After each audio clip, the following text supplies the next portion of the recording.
तो hello friends, तो चलिए बिना किसी देरी के चलते हैं अपने क्लास की तरफ, जिसमें आज हम लोग पढ़ने वाले हैं क्लास 10 का एक इम्पॉर्टेंट चैप्टर इलेक्ट्रिसिटी के बारे में। अगर आपको इस चैप्टर से किसी भी प्रकार की दिक्कत होती है, इसके कंसेप्ट आपको समझ में नहीं आते या इसका डिफिनेशन आपको याद नहीं होते, या फिर इस चैप्टर के न्यूमेरिकल्स आपको लगाने में किसी भी प्रकार की प्रॉब्लम होती है, तो इस वीडियो के बाद आपकी सारी प्रॉब्लम बहुत ही जल्दी ख़त्म होने वाली है। तो बिना किसी देरी के स्टार्ट करते हैं अपने चैप्टर को। चलिए देखते हैं कैसे। हमारे चैप्टर का नाम है इलेक्ट्रिसिटी। सबसे पहले चीज़ों को हम समझते हैं कि इसमें हमें पढ़ना क्या है, जो इंपॉर्टेंट चीज़ है। सबसे पहले इस चैप्टर में हम पढ़ेंगे इलेक्ट्रिक करंट के बारे में, इलेक्ट्रिक सर्किट के बारे में, वोल्टेज एंड इलेक्ट्रिक पोटेंशियल के बारे में। फिर हम लोग पढ़ेंगे बच्चों रेजिस्टेंस। उसके बाद लास्ट में पढ़ेंगे हम लोग ओम्स लॉ के बारे में। ठीक है, ये सारे जो इंपॉर्टेंट टॉपिक आपको स्क्रीन पर दिख रहे हैं, इनको आज हम बहुत ही आसानी से कवर करने वाले हैं। तो बने रहिएगा वीडियो में। अगर वीडियो पसंद आएगी तो लाइक करिएगा, दोस्तों तक शेयर करिएगा और चैनल को सब्सक्राइब करना बिल्कुल भी नहीं भूलिएगा। तो चलिए चलते हैं अपने चैप्टर में। सबसे पहले हम लोग सीखते हैं इलेक्ट्रिक करंट के बारे में। इलेक्ट्रिक करंट क्या होता है? The flow of electric charge is known as electric current. मतलब कि अगर किसी वायर में, चीज़ों को समझेंगे, अगर किसी वायर में चार्ज फ्लो होने लगा, अगर किसी वायर में चार्ज फ्लो होने लगा तो उसी को हम क्या कहते हैं बच्चों? इलेक्ट्रिक करंट कहते हैं। समझ में आ रहा है? किसी वायर में चार्ज फ्लो होने लगा तो उसी को हम लोग क्या कहते हैं बच्चों? इलेक्ट्रिक करंट कहते हैं। Electric current is carried by moving electron through a conductor. और चार्ज में कौन सा चार्ज होता है बच्चों? इलेक्ट्रॉन। चीज़ों को ध्यान देंगे, चार्ज में कौन सा होता है? इलेक्ट्रॉन। इलेक्ट्रॉन को अगर फ्लो होने लगा तो उस वायर में क्या होने लगेगा? करंट फ्लो होने लगेगा। चीज़ों को ध्यान में देखेंगे कि अगर किसी वायर में इलेक्ट्रॉन फ्लो होने लगा, इलेक्ट्रॉन चार्ज फ्लो होने लगा, तो इसका मतलब कि उस वायर में क्या होने लगा बच्चों? करंट फ्लो होने लगा। तो current is a flow of electron. Simple सा definition, current is a flow of electron. अगर इलेक्ट्रॉन फ्लो होने लगा, इसका मतलब उसमें क्या होने लगा बच्चों? करंट फ्लो होने लगा। ठीक है, अगला चीज देखते हैं। Electric current flow in the opposite direction of movement of electron. ये चीज बहुत इंपॉर्टेंट है। जैसे देखिए, मान लेते हैं कि कोई ऐसा वायर है, ठीक है, जिसमें इलेक्ट्रॉन इस साइड में फ्लो हो रहे हैं। इलेक्ट्रॉन किधर फ्लो हो रहे हैं बच्चों? इस साइड में फ्लो हो रहे हैं। इसका मतलब कि क्या लिखा है इसमें कि opposite direction of flow of electron. तो करंट किधर फ्लो होगा? करंट जो हमारा वो इसके अपोजिट डायरेक्शन में। करंट को हम लोग आई से दिखाते हैं बच्चों। करंट हमारा किधर होगा? इसके अपोजिट डायरेक्शन में फ्लो होगा। मतलब कि जिधर इलेक्ट्रॉन फ्लो होगा, करंट क्या होगा? उसके अपोजिट में फ्लो होगा। इस चीज को दिमाग में नोट करेंगे। ठीक है, कि जिधर इलेक्ट्रॉन फ्लो होगा, अगर इलेक्ट्रॉन लेफ्ट में फ्लो हो रहा है तो करंट राइट में फ्लो होगा। अगर करंट राइट में फ्लो हो रहा है तो इलेक्ट्रॉन लेफ्ट में फ्लो होगा। इस चीज को याद रखेंगे। ठीक है, डायरेक्शन को नहीं भूलना है। ध्यान में रखेंगे कि जिधर इलेक्ट्रॉन फ्लो होता है उसके अपोजिट डायरेक्शन में करंट फ्लो होता है। ठीक, आगे समझते हैं इलेक्ट्रिक सर्किट क्या होता है। Electric circuit is a continuous and close path of electric current. मतलब कि वो रास्ता जिसमें क्या हो? करंट फ्लो होता है। वो रास्ता जिसमें करंट क्या होता है बच्चों? फ्लो होता है। उसी को हम लोग क्या कहते हैं? इलेक्ट्रिक सर्किट कहते हैं। चीज़ों को ध्यान रखेंगे कि वो रास्ता, जिस रास्ते से करंट फ्लो होता है, उसी को हम लोग क्या कहते हैं? इलेक्ट्रिक सर्किट कहते हैं। ठीक है, आगे देखते हैं। If a net electric charge q flew a cross section of a conductor in a time t, then अगर किसी निश्चित क्रॉस सेक्शन एरिया में से, किसी फिक्स एरिया में से अगर करंट फ्लो होता है तो उसी को हम लोग क्या कहते हैं बच्चों? चार्ज फ्लो होता है, उसी को हम लोग कहते हैं करंट। मतलब कि हमारे यहाँ एक फार्मूला निकलता है, I is equal to q upon में टी, जहाँ पे क्यू क्या है बच्चों? क्यू हमारा होता है चार्ज और टी क्या होता है बच्चों? होता है हमारा टाइम। इस चीज को ध्यान रखेंगे। ये फार्मूला आपको दिखाई दे रहा है स्क्रीन पे, I is equal to q upon में टी। ठीक है, ये एक फार्मूला हमारा है जिसको हम लोग याद रखेंगे, जो कि हमारे न्यूमेरिकल करने में बहुत ज़्यादा हेल्प करने वाला है। ठीक है, चलिए आगे देखते हैं। अब देखिए, small quantities of electric current. हम उन्हीं टॉपिक्स को कवर कर रहे हैं बच्चों जो आपके एग्जाम के पॉइंट ऑफ व्यू से बहुत ज़्यादा इंपॉर्टेंट है। इसमें एक भी टॉपिक को आपको मिस नहीं करना है। सारे टॉपिक्स को बहुत आसानी से समझेंगे। देखिए, स्मॉलर क्वांटिटी क्या है इलेक्ट्रिक करंट के? स्मॉलर क्वांटिटी है मिली एम्पियर। करंट को हम लोग नापते किस में बच्चों? एम्पियर में। करंट का यूनिट क्या होता है? एम्पियर। स्मॉलेस्ट यूनिट की अगर बात करते हैं तो हो जाएगा मिली एम्पियर, जिसको एम्पियर में बदलने के लिए हमें क्या करना पड़ता है? उसमें मल्टीप्लाई करता है 10⁻³ एम्पियर।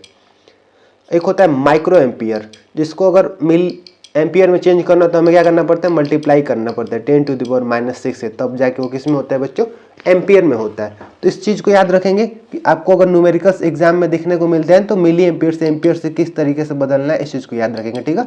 मिली एम्पियर को बदलने के लिए 10⁻⁻3, माइक्रो एम्पियर को बदलने के लिए 10⁻⁻6 से मल्टीप्लाई करेंगे, हमारा यूनिट मिली एम्पियर है, माइक्रो एम्पियर से क्या हो जाएगा, एम्पियर में चेंज हो जाएगा, ठीक है। आगे समझते हैं एमीटर। एमीटर क्या होता है, ammeter is an operators to measure electric current in a circuit. अब देखिए किसी सर्किट में अगर करंट फ्लो होने लगा तो उसे मेजर करने के लिए भी तो कोई डिवाइस होना चाहिए, कोई ऐसा यंत्र होना चाहिए ना हमारे पास जिससे हम क्या करें कि उसको मेजर करें कि आखिर में कितना करंट फ्लो हो रहा है। तो उसको हम लोग किससे मेजर करते हैं बच्चों, उसको हम लोग मेजर करते हैं एमीटर से। ध्यान रखेंगे करंट का यूनिट क्या होता है, एम्पियर, और एम्पियर से बना है एमीटर, ठीक है। तो करंट के यूनिट को नापने के लिए कि कितना करंट फ्लो हो रहा है किसी वायर में, हम किससे नापते हैं, एमीटर से नापते हैं, ठीक है, याद रहेगा। चलिए आगे देखते हैं। अब बात आती है कि करंट होता क्या है, चार्ज के फ्लो को करंट कहते हैं। तो बात ये आती है कि चार्ज कितने प्रकार के होते हैं, उसको याद ध्यान देते हैं। Like mass the charge is the fundamental property of matter. जिस तरीके से किसी भी मैटर का, किसी भी सब्सटेंस का एक फंडामेंटल प्रॉपर्टी होती है कि उसके पास मास होता है, उसी तरीके से चार्ज होता है फंडामेंटल प्रॉपर्टी किसी भी मैटर का। जिस तरीके से सारे मैटर के पास मास होता है उसी तरीके से सारे मैटर के पास चार्ज होता है, ठीक है बच्चों, याद रखिएगा। अब चार्ज कितने प्रकार के, दो प्रकार के, positive and negative.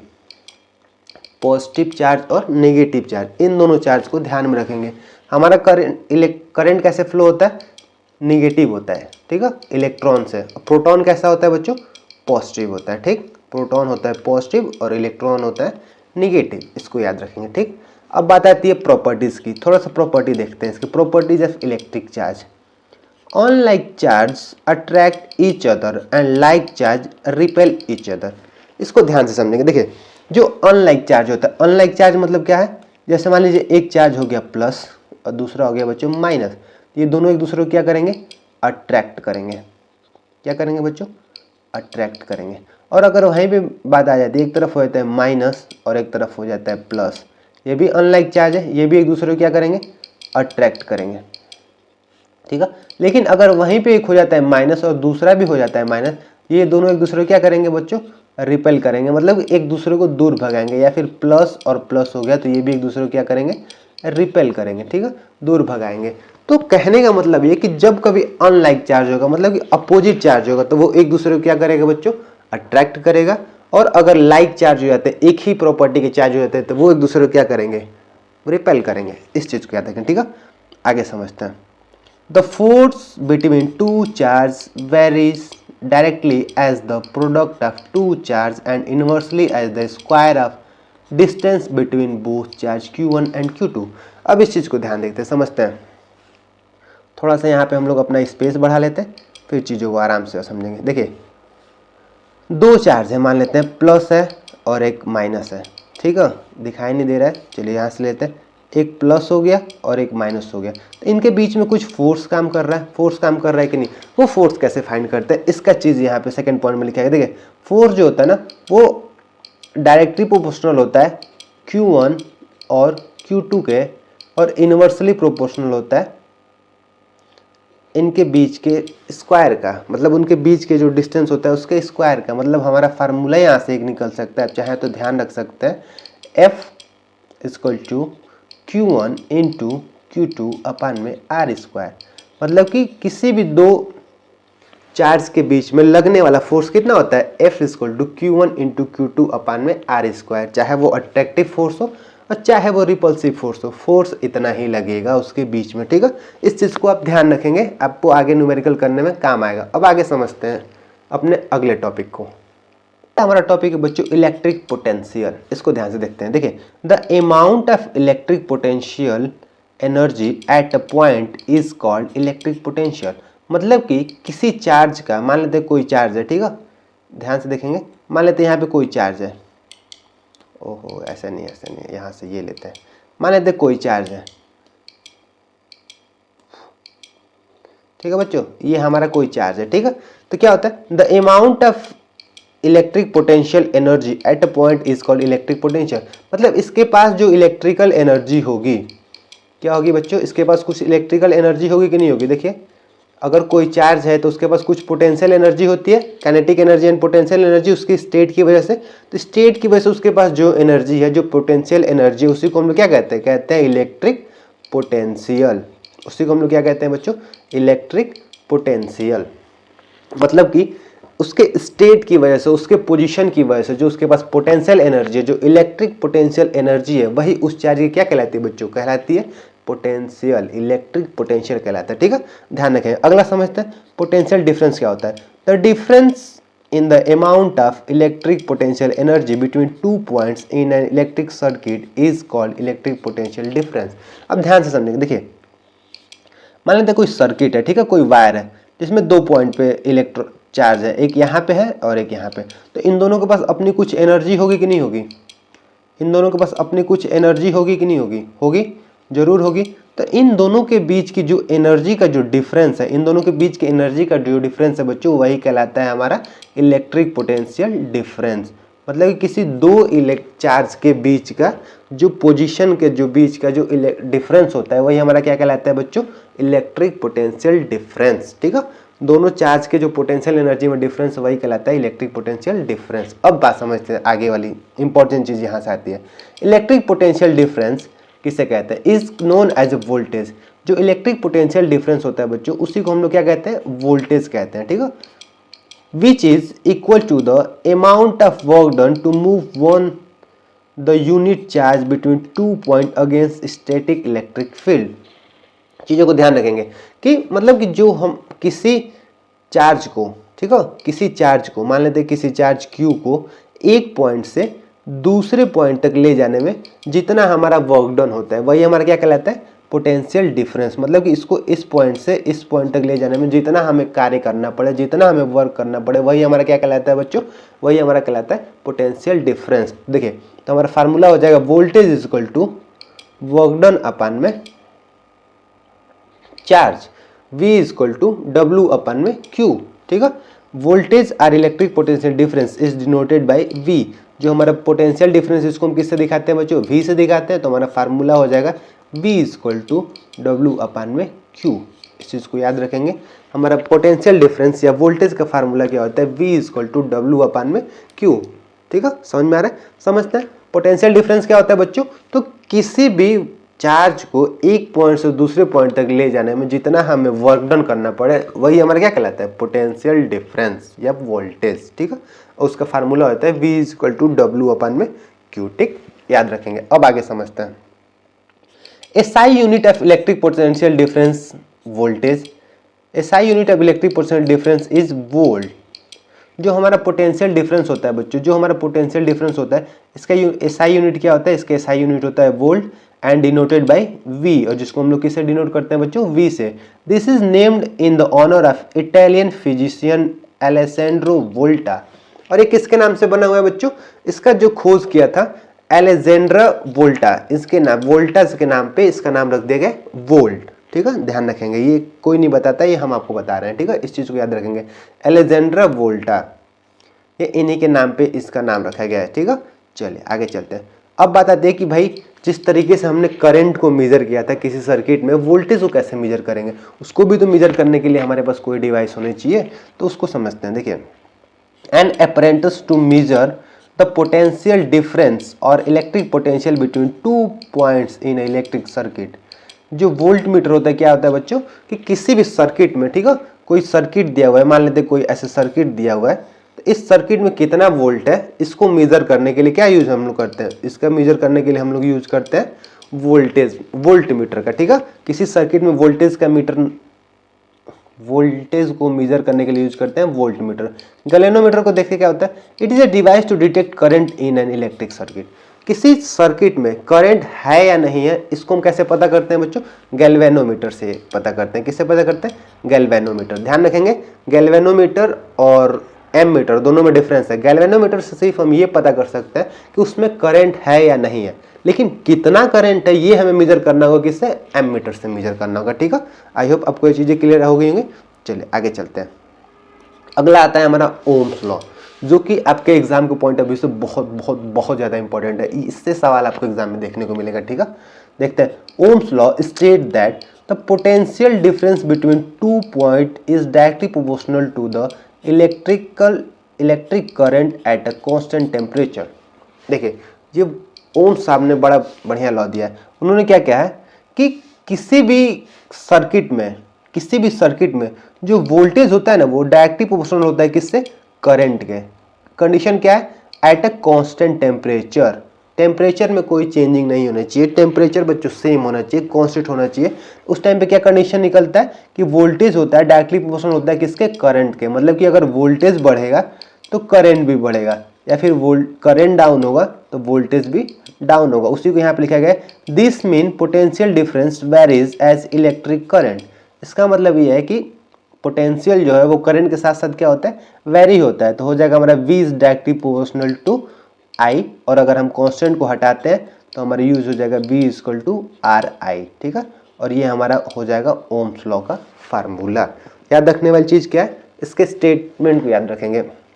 Ohm's law state that potential difference between 2 points is directly proportional to the electric current at a constant temperature. V is directly proportional to I. अब V डायरेक्टली प्रोपोर्शनल को हटाएंगे तो एक constant use करते हैं R, जिसका नाम हम लोग क्या रखते हैं बच्चों? जिसको नाम हम लोग आगे चल के देखेंगे कहा जाता है रेजिस्टेंस। ठीक है, चलिए आगे देखते हैं। Where R is constant for the current conductor at a given temperature and is called resistance. और इसमें जो R हमें दिखाई देता है उसका नाम क्या रखा जाता है?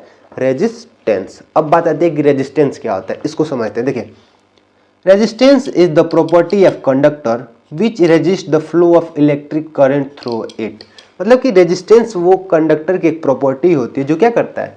उसमें फ्लो होने वाले करंट को अपोज करता है, उसको रोकने का काम करता है। जैसे देखिए, हम लोग गाड़ी चलाते हैं ना, जब हम लोग गाड़ी चलाते हैं तो रोड पे ब्रेकर बने होते हैं। ब्रेकर क्या करते हैं? गाड़ी की स्पीड को कम करते हैं, तो वो हमारे लिए क्या हो गए? रेजिस्टेंस हो गए। उसी तरीके से इलेक्ट्रिक करंट के रास्ते में जो भी ठोकर आते हैं, जो भी ब्रेकर्स आते हैं, वही क्या कहलाते हैं? रेजिस्टेंस कहलाते हैं। उनको काम होता है उनका रोकने का काम होता है, वो उसको अपोज करते हैं। ठीक है, आई होप आपको ये चीजें कल समझ में आ रही होंगी। ठीक है, अपोज का काम होता है। देखिए, SI unit of resistance is ohm. Ohm resistance का SI यूनिट क्या होता है बच्चों? Ohm. Ohm is denoted by Greek letter ohm. ठीक है, इस तरीके से बनेगा। ओम को कैसे दिखाते हैं? ऐसे। ओम को ऐसे दिखाते हैं इस तरीके से। ठीक है, चलिए आगे देखते हैं। बात आती है 1 ओम क्या होता है। 1 ओम of resistance R is equal to the flow of 1 ampere of current through a conductor between 2 points having a potential difference equal to 1 volt। देखिए, 1 ओम क्या होता है कि अगर 1 वोल्ट करंट फ्लो होता है कहां से? 1 एम्पियर से। अगर 1 वोल्ट करंट फ्लो होता है 1 एम्पियर से, तो जो हमारा निकलता है वही क्या होता है? वही होता है हमारा 1 ओम। ठीक है, ध्यान रखेंगे। जैसे देखिए, फार्मूले समझते हैं। फार्मूला हमारा क्या था? V equal to I R. R की वैल्यू अगर हम यहाँ से निकालें तो हो जाएगा हमारा V अपन में R।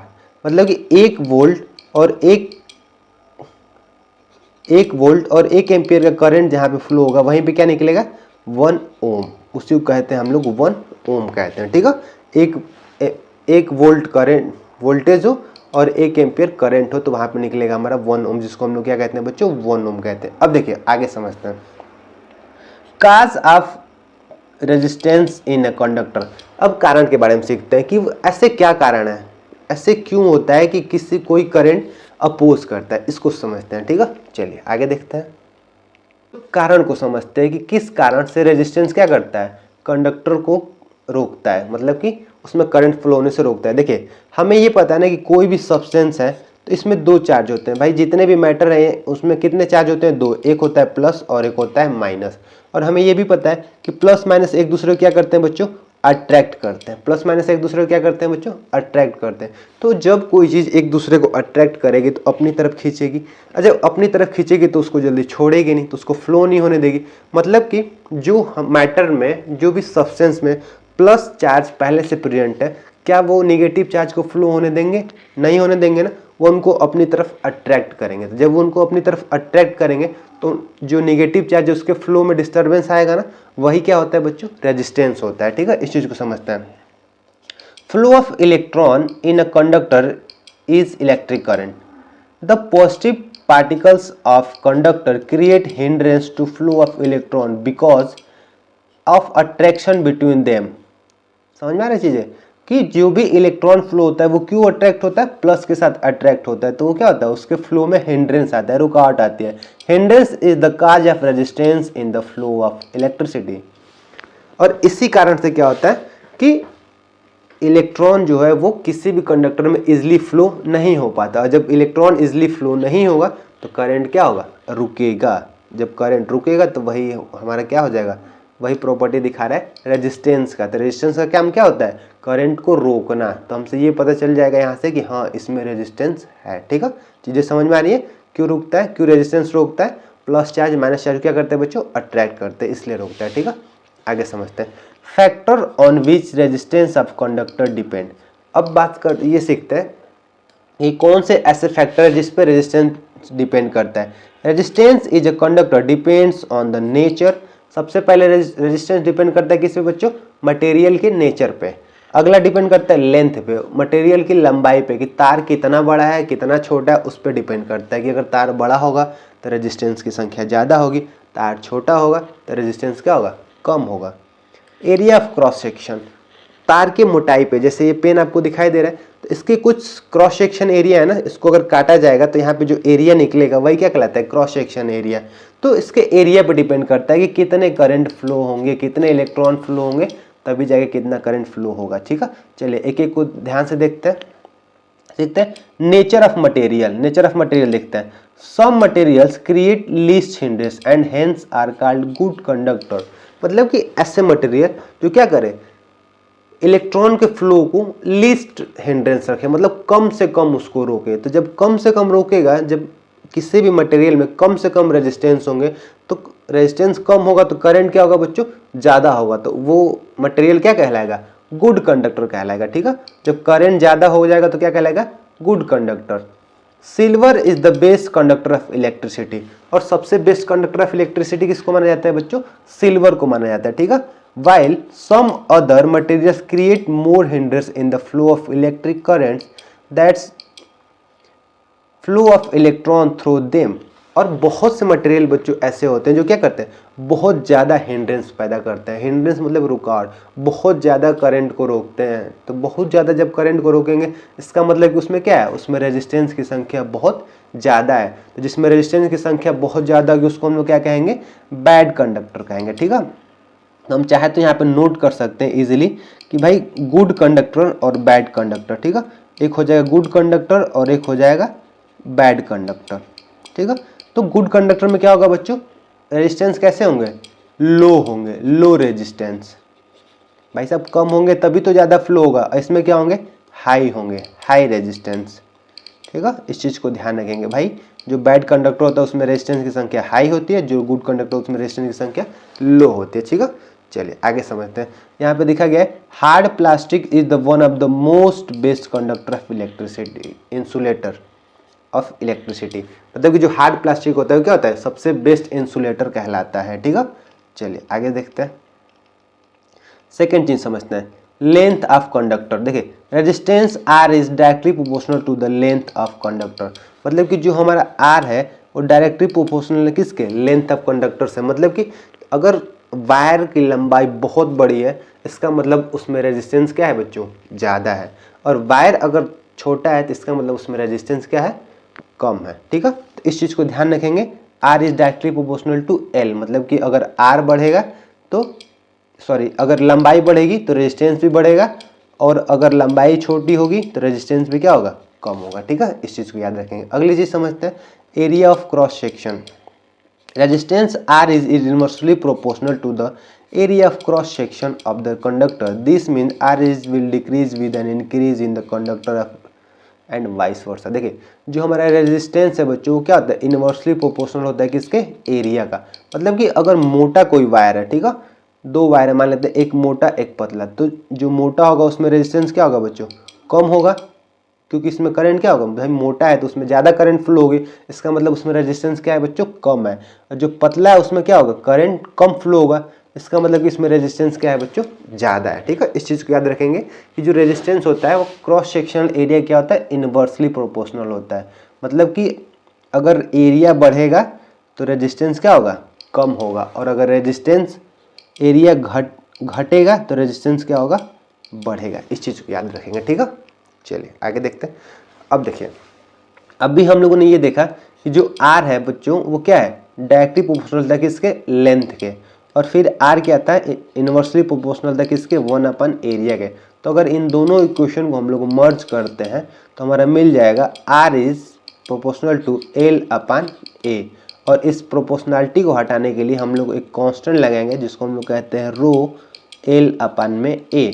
ठीक है, इस चीज़ को याद रखेंगे। ये हमारा हो जाता है रेजिस्टेंस का फार्मूला, और जहाँ पे ये रो दिख रहा है इसको हम लोग कहते हैं बच्चों रेजिस्टिविटी। ठीक है, इसको हम लोग क्या कहते हैं, रेजिस्टिविटी कहते हैं। इसी के ये देखिए जो चीज़ आपको दिख रहा है रेजिस्टिविटी, रेजिस्टिविटी क्या होता है, तो रेजिस्टिविटी होता है भाई कांस्टेंट जो होता है उसी क्या कहते हैं हम लोग, रेजिस्टिविटी। अगर यहाँ से हम रेजिस्टिविटी निकालते हैं तो हमारा हो जाएगा RA/L। ठीक है, तो रेजिस्टिविटी का फार्मूला ये हो जाएगा RA/L। ठीक है, याद रखेंगे। ठीक, चलिए इसको कहते हैं हम लोग रेजिस्टिविटी। आगे देखते हैं। अब बात आती है बाबू कॉम्बिनेशन ऑफ रेजिस्टर, कि भाई कोई भी रेजिस्टेंस है या रजिस्टर है तो उसको हम किस तरीके से कंबाइन कर लेंगे। सबसे पहले यहाँ पे एक चीज़ ध्यान देते हैं, तो जो हमारा रेजिस्टेंस होता है उसका सिंबल क्या है बच्चों, उसका सिंबल कुछ इस तरीके से होता है। ठीक है, रेजिस्टेंस का सिंबल ऐसा होता है। अब बात आती है कि रेजिस्टेंस को कितने तरीके से हम लोग कनेक्ट कर सकते हैं भाई सीरीज में। किसी सर्किट में हम लोग कितने तरीके से कनेक्ट कर सकते हैं, दो तरीके से, सीरीज और पैरेलल। मतलब क्या है कि अगर रेजिस्टेंस जो है वो कंटिन्यूअस प्रोसेस में ज्वाइंट है, इस तरीके से कंटिन्यूअस प्रोसेस में ज्वाइंट है, तो इसको हम लोग क्या कहते हैं बच्चों, सीरीज कहते हैं। क्या नाम देते हैं इसको, इसको हम लोग नाम देते हैं सीरीज। सीरीज में देखिए मान लेते हैं इसका नाम R1 हो गया, इसका नाम R2 हो गया, इसका नाम R3 हो गया। तो यहाँ पे अगर हमें नेट रेजिस्टेंस R निकालना तो इसका हमारा फार्मूला हो जाएगा R1 प्लस R2 और प्लस R3। ठीक है, तो जब अगर सीरीज में कोई होता है और हमें नेट रेजिस्टेंस निकालना होता है तो हम डायरेक्टली क्या करते हैं, R को जोड़ देते हैं, R1 plus R2 plus R3। और अब हम लोग बात कर लेते हैं अगला बाबू पैरेलल कॉम्बिनेशन की। ठीक है, इसको देख लेते हैं पैरेलल कॉम्बिनेशन। ठीक, देखिए जब पैरेलल कॉम्बिनेशन कैसे होता है कि जब कभी रेजिस्टेंस पैरेलल में जुड़ा हो, देखिए ये इस तरीके से जुड़ा हो और यहाँ से ये देखिए इस तरीके से, दोनों रेजिस्टेंस क्या है बच्चों, पैरेलल में जुड़े हुए ना, R1 हो गया, मान लेते हैं ये R2 हो गया। ठीक, दोनों रेजिस्टेंस क्या है बच्चों, पैरेलल में जुड़े हैं। तो जब पैरेलल में रेजिस्टेंस जुड़े होते हैं तो इनका नेट रेजिस्टेंस निकालने का फार्मूला होता है 1/R equal to 1/R1 plus 1/R2। और इस तरीके से ये आगे भी और क्या हो जाएंगे, R3 R4 जितना भी होगा आपस में ज्वाइंट हो जाएंगे। तो इस तरीके से हम लोग पैरेलल में दिए गए रेजिस्टेंस को नेट रेजिस्टेंस निकाल सकते हैं, और यहाँ से इस हम लोग सीरीज में दिए गए रेजिस्टेंस को नेट रेजिस्टेंस इजीली निकाल सकते हैं। तो आई होप आपको ये चीज़ें क्लियर हो गई होंगी, चैप्टर इजीली समझ आया होगा। आज का हम लोग जितना टॉपिक लिए थे उसको हम लोग कवर कर चुके हैं। अब अगले क्लास में हम लोग पढ़ेंगे बच्चों हीटिंग इफेक्ट ऑफ करेंट। ठीक है, अगले क्लास में हम लोग क्या पढ़ने वाले, हीटिंग इफेक्ट ऑफ करेंट, इसको ध्यान से पढ़ेंगे। ठीक है, तो आगे क्लास को देखने के लिए हमारे चैनल को सब्सक्राइब कर लें ताकि नोटिफिकेशन आप तक पहुंच जाएगा और आगे की क्लास को आप क्या कर सकें, कंटिन्यू कर सकें। ठीक है, तो आज के लिए हम लोग यहीं पे अपना क्लास बंद करते हैं। अगर वीडियो पसंद आई है तो बच्चों लाइक ज़रूर करें, दोस्तों तक शेयर करें और चैनल को सब्सक्राइब करना बिल्कुल भी ना मिलते हैं अपने अगली क्लास में हीटिंग इफेक्ट ऑफ करंट के बारे में, जो कि एक बहुत ज़्यादा इंटरेस्टिंग सब्जेक्ट है, बहुत ज़्यादा इंटरेस्टिंग टॉपिक है। ठीक है, बने रहिएगा वीडियो में, पढ़ाई करते हैं, ध्यान से पढ़िएगा, प्रिपरेशन में लगे रहिएगा। ठीक है, बाय।